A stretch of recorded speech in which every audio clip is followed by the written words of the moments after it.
할렐루야. 예, 명절 잘 보내셨죠? 예, 앞뒤적으로 한번 인사할까요? 예, 명절 잘 보내셨습니까? 라고 한번 인사하겠습니다. 네, 명절 잘 보내셨습니까? 네.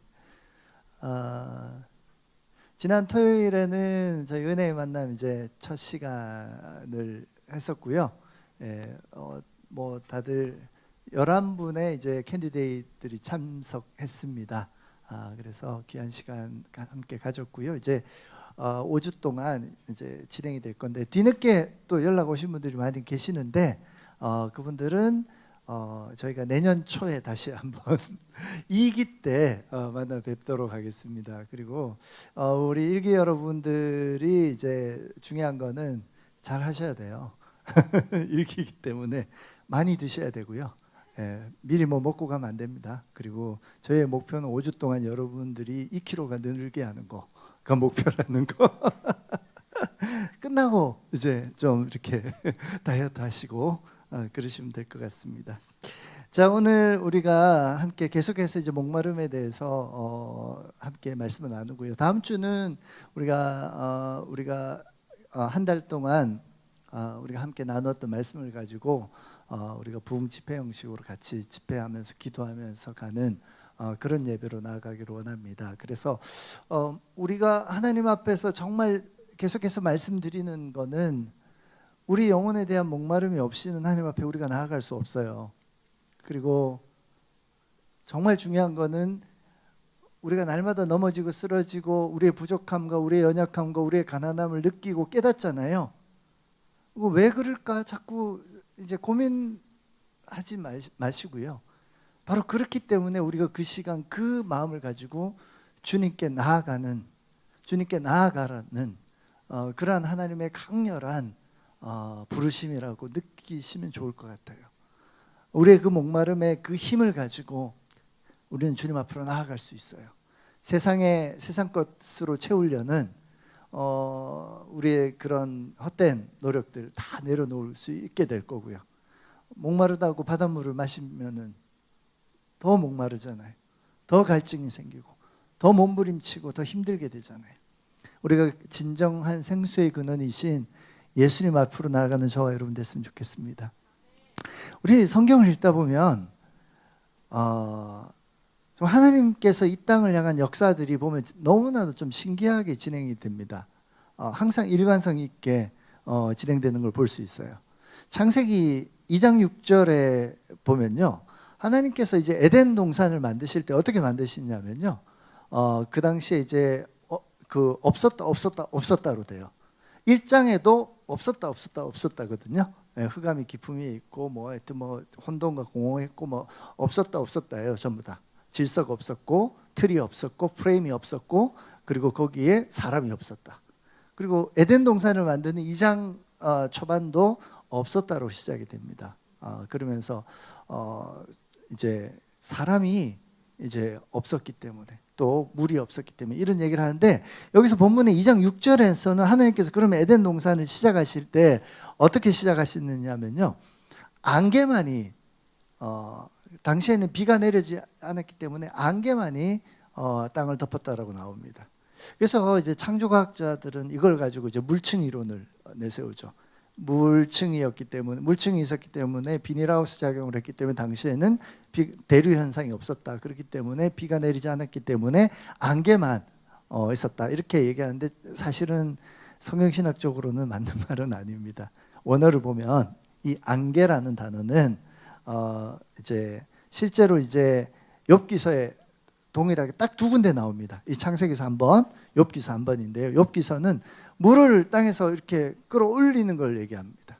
샘이 돼서 터뜨려지는 이런 걸 얘기하고요. 그 다음에 70인역본에서는 이게 폐계라는 헬라어 단어로 번역이 됐는데 안개가 아니라 샘으로 번역되어 있습니다. 하나님께서 에덴 동산을 만드실 때 안개로 만드신 게 아니라 땅에 샘을 터뜨린 거예요. 그리고 샘에서 물이 흘러나와서 4개의 강이 생기죠. 그게 창세기 2장에서 나오는 하나님의 말씀입니다. 에덴 동산에서 발원해서, 바로 그 셈이죠. 에덴 동산에서 발원해서 에덴에서 4개의 강으로 갈라집니다. 이게 하나님께서 에덴 동산을 만드실 때 하나님 하셨던 방법이에요. 하나님께서 이 땅에서 하나님의 역사와 하나님의 통치를 실현하실 때는 늘 이 샘을 터뜨리시더라는 거예요. 이게 나중에 이제 결국에 아브라함과 이삭과 야곱과 요셉에게 이르는 이 족장 시대에도 셈이 굉장히 중요하게 나옵니다. 거기는 브엘세바라는 셈입니다. 나중에 이거는 또 한 번 더 말씀 다루도록 하겠습니다. 그래서 이제 이스라엘을 갔다 오신 분들은 갔다 오신 분 계신가요? 이스라엘? 예. 앞으로 갔다 오실 분 계신가요? 예, 가셔야죠. 할렐루야. 전쟁이 빨리 끝나야 이제 더 큰 전쟁으로 이제 시작이 되던데 기도 많이 해야겠습니다. 우리가 그 땅에 가서 정말 하나님께서 하셨던 일을 좀 보면 좋을 것 같아요. 가 보면 진짜 왜 이 땅에 셈이 이렇게 중요하다는 걸 알 겁니다. 우리나라는 너무 축복받은 땅이에요. 왜냐하면 우리나라는 화강암 지대거든요. 그러다 보니까 물을 아무 데서나 마셔도 상관없어요. 배탈이 안 나요. 여러분, 오히려 시냇물이 흐르는 골짜기에 그 시냇물을 마시면 더 건강하잖아요. 근데 우리나라만 딱 벗어나면 이제 물 마시면 큰일 납니다. 막 이제 큰일 나요. 생수도 마시지 말래요. 그냥 물 떠온다고 해가지고. 그래서 여러분, 당시에 이제 물이 귀하던 근동 지역에서는 하나님께서 역사를 이루시는 방법으로 이들에게 너무 명확하게 보여주신 거는 샘을 터뜨리는 방법입니다. 이 샘이 하나가 터지면요, 어마어마한 그냥 대기업 하나가 생긴 거라고 보시면 돼요. 이 우물 하나가 생기면 여러분 그냥 재벌이 된 거예요. 그 우물 하나로 그냥 평생 먹고 살고 대대손손 먹고 살 수 있는 그런 엄청난 하나님의 축복을 받은 겁니다. 아모스 선지자는 이 셈에 대해서 이렇게 얘기합니다. 주 여호와께서 가라사대 보라 날이 이를지라 내가 기근을 땅에 보내리니 양식이 없어 주림이 아니며 물이 없어 가람이 아니오 오직 여호와의 말씀을 듣지 못한 기갈이라. 이 시대에 수많은 사람들이 이 샘을 찾아 떠도는 거예요. 목마름과 기갈한 마음으로 정말 찾아 헤매지만 정말 하나님의 말씀을 듣지 못한 그 기갈인지 모른 채 우울증을 앓고 그 다음에 너무 마음에 낙심이 되고 때로는 자살 충동에 빠지기도 하고 이런 수많은 사람들이 겪는 그런 무너진 마음들, 왜냐하면은 바로 이 물이 없어서 겪는 그 고통이라는 사실을 아모스 선지자는 우리에게 말씀해 주고 있습니다. 저도 이제 사역에 정말 사역을 하고 싶어서 이제 제가 이제 직장을 다니면서 이제 신우의 사역을 했어요. 현장으로 이제 가서 제가 그때 당시에 이제 그 국세청 쪽에 세무서들 신우애들하고 근로복지공단, 그다음에 현대산업개발, 지금은 현대디지텍으로 바뀌었는데 그리고 이제 삼성 KPMG 이런 회사들마다 다니면서 직장 사역을 했어요. 근데 현장에 가서 보니까 야, 여러분 교회는 그래도 축복받은 곳이에요. 여러분 신우회 한번 가본 적 있죠? 다시 가고 싶던가요? 너무 오히려 목마른 사람들끼리 모여서 더 목마르게 만드는 곳인 것 같더라고요. 그래서 너무너무 안타까웠어요. 어떻게 하면 이 땅에 물이 나게 할까? 어떻게 하면 여기에 예배의 부흥이 임하게 할까? 어떻게 하면 정말 영혼들의 온전한 코이노니아가 일어나서 하나님의 사랑이 넘치게 할까? 정말 힘들더라고요. 삶의 현장에 가보니까요, 저도 직장 생활을 오래 했지만 현장에서 그 물을 찾는다는 건 너무나도 어렵더라고요. 그래서 이제 여러 가지 사역들을 하기 시작하고 이걸 어떻게 하면 현장을 바꿀까? 저는 이제 대학생 때 훈련을 많이 받았어요. 많이 받아가지고 이제 대학생 선교단체에서 이제 학교 대표도 리더도 하고 그다음에 대구 경북 지역 전체 리더까지 했었어요. 그러면서 전도하러 다니고 막 그랬던 기억이 있어요. 자, 그러면 이제 회사를 가면 어떤 생각으로 갈까요? 이제 기다려라. 회사에 들어가면 너네는 나의 밥이다 하면서 막 자신 있게 들어갔죠. 들어갔는데 저 깜짝 놀랐어요. 제가 할 수 있는 게 아무것도 없더라고요. 현장을 위해서 아무 훈련도 못 받았더라고요. 형님들이, 우리 선배들이 왜 이런 거 하나 안 가르쳐 줬을까? 정말 원망스럽더라고요. 캠퍼스에서 전도하고 양육하는 훈련만 했지, 회사에 들어가서 어떻게 살아야 되는지 누구도 훈련시켜 주지 않았어요. 정말 너무너무 속상했고 너무나도 무너졌어요. 정말 주님을 위해서 내가 뭔가를 하기 위해서 이제는 들어왔는데 오히려 나는 아무것도 할 수 없는 존재라는 걸 깨달은 거예요. 거기서부터 이제 고민이 시작했고, 이제 직장 사역을 하기 시작했고, 그러면서 막 답을 찾기 시작했어요. 어떻게 해야 이 세상을 변화시킬 수 있을까? 어떻게 해야 하나님의 나라가 이 땅 가운데 임하게 할 수 있을까? 고민했어요. 여러분 일하는 일터 여러분 체념하고 살지 않으신가요? 도대체 여기는 나하고는 상관없는 곳이야. 난 주일날 예배드리고 힘 얻어서 여기서 버티는 게 내가 할 일이야 라고 그렇게 체념하고 살고 있지는 않습니까? 현장 가운데 정말 하나님의 사람들이 물론 열심히 일하고 하나님의 사명 갖고 일하시는 분들 많이 있어요. 곳곳에 있지만 진정으로 정말 하나님의 역사가 일어나고 샘이 터지고 부흥의 역사들이 일어나는 그 현장들을 찾기란 너무나도 어려웠습니다. 사랑하는 여러분, 그래서 이걸 어떻게 해나가야 될까 고민을 했던 게 제 모습입니다. 그래서 몸부림치면서 하나님, 이제는 더 이상 제가 할 수 있는 게 없습니다. 교회도 이렇게 조그맣게 개척을 했어요. 비즈니스맨들 중심으로 만들었는데 거기도 또한 마찬가지더라고요. 두 손 두 발 들고 하나님 어떻게 해야 될까요? 제가 할 수 있는 건 여기까지인 것 같아요. 더 아무것도 못하겠어요. 주님, 더 아무것도 할 수 있는 게 없어요. 정말 다 내려놓고 포기할 수밖에 없는 상황입니다. 바뀌지 않아요. 변화되지 않아요. 주님, 아무런 열심히 노력하고 열심히 기도해도 아무런 변화도 일어나지 않는데 제가 할 수 있는 게 더 이상 아무것도 없습니다.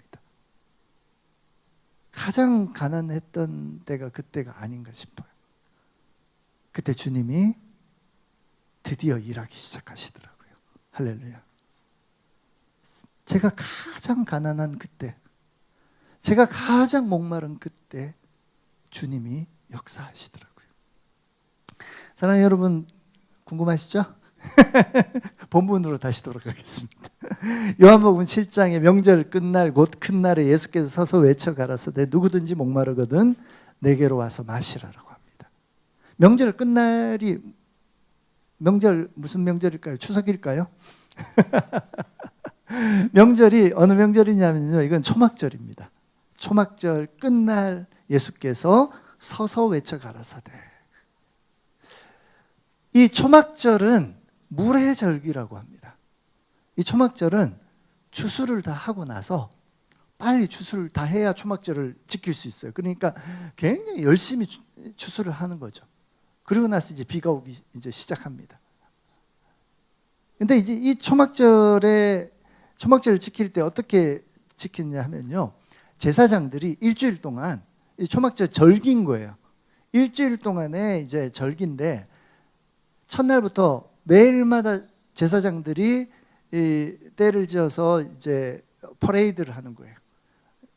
물동이를 가지고 기온샘으로 가요. 그리고 거기서 물을 길러 가지고 와서 제단에다가 붓습니다. 이거를 하루에 한 번씩 하는 거예요. 그래서 그 이제 보라 여호와는 우리의 구원이시라, 구원의 물들을 우리가 이날 찬양하는 그런 선지서들의 노래처럼 그 노래를 부르면서 이것들을 합니다. 이 의식을 진행을 해요. 그러다가 마지막 날은 7번 가서 이렇게 해요. 그리고 마지막 날은 아무것도 안 합니다. 그러니까 이제 그동안 6일 동안 쭉 이렇게 초막절 행사를 물을 가지고 계속 퍼나르는 이걸 하다가 갑자기 물이 없어져 버린 거예요. 마지막 날은 물의 의식을 하지 않습니다. 그 물의 의식을 해야 되는 그 시간에 예수님이 서서 외칩니다. 물에 대한 얘기를 하시는 거예요. 누구든지 목마르거든 내게로 와서 마시라. 나를 믿는 자는 성경에 이른 것 같이 그 배에서 생수의 강이 흘러나리라. 아멘. 여러분, 예수 믿고 나서 지금까지 이런 경험 해보신 분, 배에서 막 생수가 막 터져 나와. 해본 적 있어요? 배가 터졌어요? 물은 어디서 나와? 배에 또 다른 뭐 구멍들이 있나요? 이 말씀을 읽을 때마다 좀 사실은 좀 굉장히 의미심장한 말씀이거든요. 이거를 굉장히 난해 구절인데 고민을 해야 돼요. 이게 무슨 말씀일까? 내가 예수님께 나아가면 물을 마시면 내 배에서 왜 생수의 강이 흘러날까? 그럼 에어리언이 막 터져나가. 그 요즘 에어리언 영화 막 다시 나오잖아요. 막 그게 막 생각났어요. 저는. 배가 터지는 건가? 여러분, 여기서 이제 배라는 게 히브리 사람들, 히브리어나 헬라어, 그리스어로 볼 때 예를 들어 예수님 손에 못 박혔냐, 손목에 못 박혔냐, 막 그거 가지고 막 싸우잖아요. 근데 이제 헬라어로는 손과 손목이 같은 단어예요. 그렇기 때문에 그게 이제 정확하게 구분은 되지 않는다는 거. 그리고 이제 손바닥에 하면 찢어지잖아요. 찢어지기 때문에 손목에 박았을 것이다라고 하는 분들이 많아요. 그렇게 단어들이 그래요. 여기 배라는 단어도 코일리아라는 단어인데 이 단어는요. 우리는 배와 옆구리와 뭐 이런 게 뭐 다 이렇게 다 구분돼 있잖아요. 그리고 속 내장과 뭐 근데 이게 둘이 뭉실해요. 둘이 뭉실해. 예수님께서 옆구리와 심장을 옆구리에 이제 창이 찔려서 이제 물과 피가 나오시잖아요. 거기에 이제 심장이 찔렸다고 하잖아요. 그래서 이제 이 옆구리라는 단어도 우리가 생각하는 옆구리와 성경에 나온 옆구리는 조금 표면적이 조금 다르다 하는 거 예, 좀 이해를 하셔야 돼요. 그래서 이 배라는 코일리아라는 단어는 사실상 이제 굉장히 신학적인 표현이라고 보면 될 것 같아요. 그래서 실제로 이제 요한복음에서 얘기하는 이 흐름이 있잖아요. 쭉 흐름이 있는데 물에 대해서 계속 얘기하죠. 제가 첫날 이제 첫 설교를 드렸을 때 그 사마리아 여인에 대한 물에 대한 얘기를 시작을 했습니다. 그죠?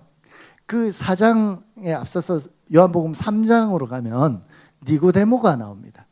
니고데모가 예수님께 물어요. 어떻게 하면 구원을 받습니까? 예수님께서 사람이 다시 물과 성령으로 다시 거듭나지 않으면 구원받을 수 없다라고 얘기합니다. 거듭나는 게 2번 반복해서 태어나고 또 태어난다. 이렇게 표현되어 있거든요. 물과 성령으로 거듭나지 않으면. 그래서 물은 우리가 뭐 쉽게 얘기하면은 세례인가요? 물 세례. 그다음에 성령 체험을 하는 거. 뭐 예수님을 통해서 성령님을 만나는 거. 뭐 이런 게 되겠죠.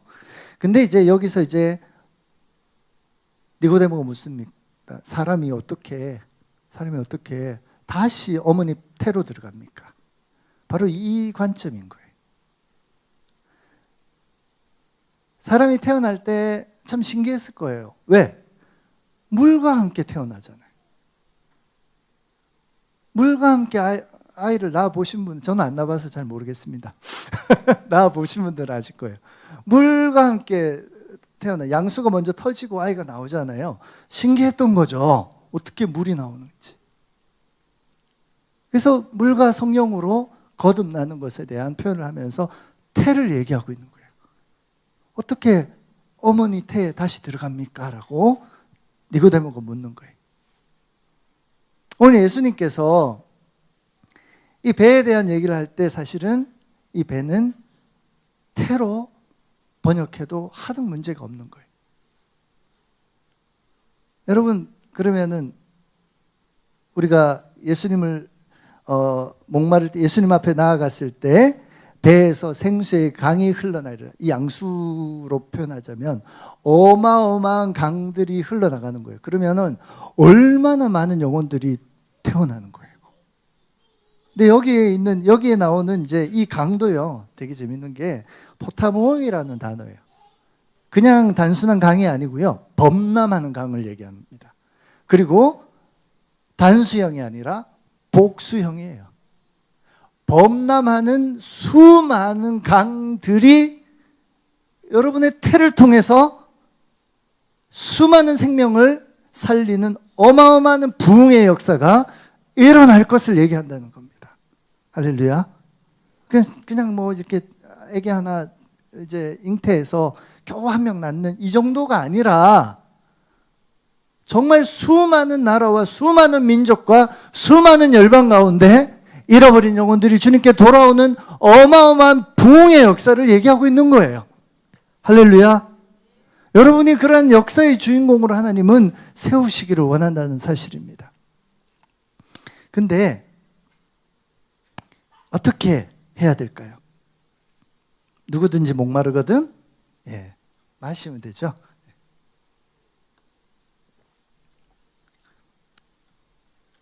우리가 목마름을 먼저 알아야 된다는 거예요. 우리의 목마름을 우리가 처절하게 느껴야 된다는 거예요. 저는 목마르지 않을 때가 어떤 때냐면요, 내가 잘하고 있을 때 새벽 기도 가기 시작하면 안 가다가 가면요, 뭔가 된 것 같아.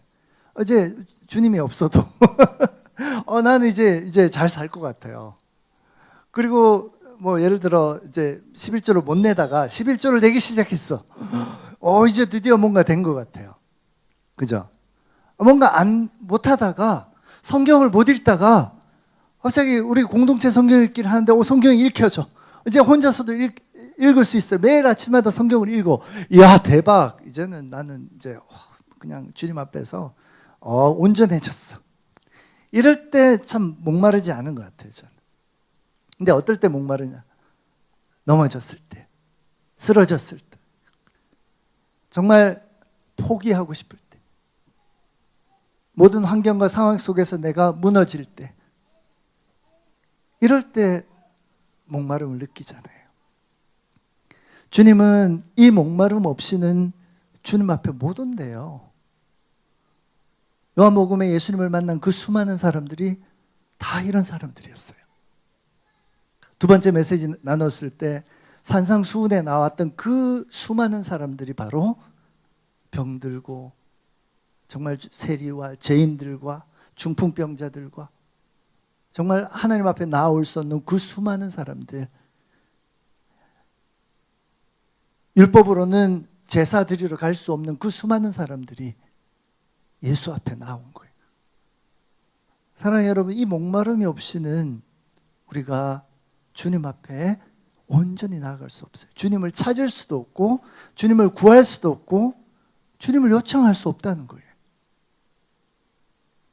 여러분, 우리에게 주신 이 목마름을 가지고 뭘 해야 되냐면 주님께 나아가야 된다는 거예요.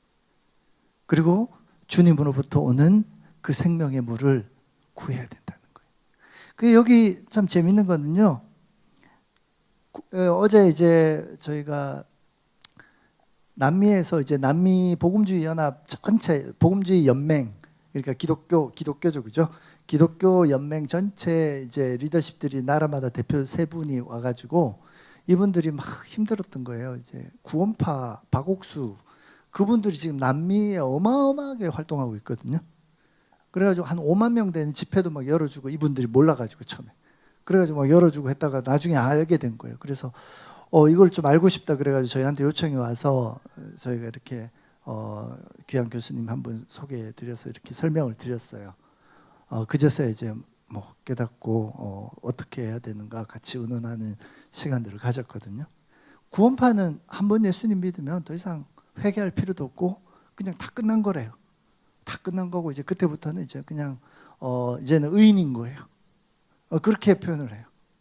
정말 그렇던가요? 주님 앞에 안 나가고 여러분 정말 살 수 있을 만큼의 그런 게 되던가요? 여러분, 우리의 변화는요, 신분의 변화예요. 하나님과의 관계의 변화예요. 그동안은 주님 앞으로 나아갈 수 없는 죄인이었다면 우리 신분이 바뀌었어요. 그분의 아들이 되었어요. 여전히 나는 죄의 습관이 남아있고 여전히 나는 연약한 자이지만 하나님의 자녀가 되는 권세를 받은 거예요. 이제는 날마다 주님 앞으로 나아갈 수 있다는 거예요. 그래서 지금 여기서 누구든지 목마르거든 내게로 와서 마시라라는 피네토라는 단어는요, 현재 시제입니다. 명령형이에요. 명령형.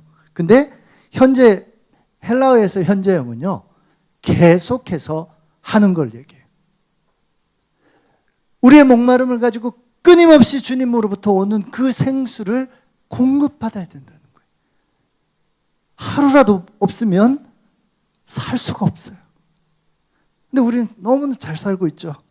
목마르면서 안 목마른 척 하면서, 막 은혜 받는 척 하면서. 사랑하는 여러분, 우리의 영혼은 알아요. 얼마나 우리 자신을 목마르다는 걸. 주님 앞으로 가야 된다는 걸. 사랑하는 여러분, 저도 이제 그때 이제 낙심하고 체념하면서 하나님, 더 이상 못하겠어요. 더 이상 변화가 보이지 않아요. 변화할 수 있는 방법이 안 보여요. 어떻게 하면 이 황무한 땅들이 새롭게 될까요? 근데 그때 주님이 일하기 시작하시더라고요. 찾아오셨어요.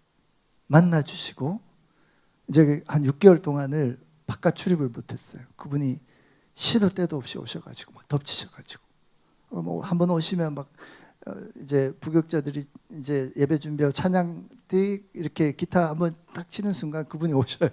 그러면 떼굴떼굴 구르기 시작하면 이제 이제 우리 저기 부교육자들은 난리가 나는 거예요. 또 목사님 시작했다. 그래서 그렇게 6개월 동안 출입도 못하고 제가 박사과정 공부하고 있었던 것도 이제 휴학하고 사역들도 다 내려놨어요. 하나님께서 그렇게 만드시더라고요. 6개월 동안 그렇게 하나님과 깊은 하나님의 다루심을 받고 하나님 주님으로부터 오는 그 물들을 마시기 시작했어요. 제 영혼이 살아나기 시작하고 정말 주님이 주시는, 주님이 작업하기 시작하시더라고요. 저를 먼저 작업하기 시작하더라고요. 6개월이 딱 지나고부터 주님이 문을 열어주시기 시작하시는데 중국 땅으로 보내시더라고요. 중국의 캠퍼스에 가서 영혼들에게 정말 주님의 은혜와 역사들 증가할 때 불이 떨어지기 시작하더라고요. 캠퍼스 가서 기도하기 시작하는데 캠퍼스 기도의 운동들이 펼쳐지기 시작하더라고요. 할렐루야. 예, 일단 할렐루야 하는 거예요. 우리 주님께 영광의 박수 한번 돌려드립시다. 구체적인 얘기하기는 지금 시간이 없어서 말씀을 좀 마무리하고 같이 기도했으면 좋겠는데요. 사랑하는 여러분, 우리 예배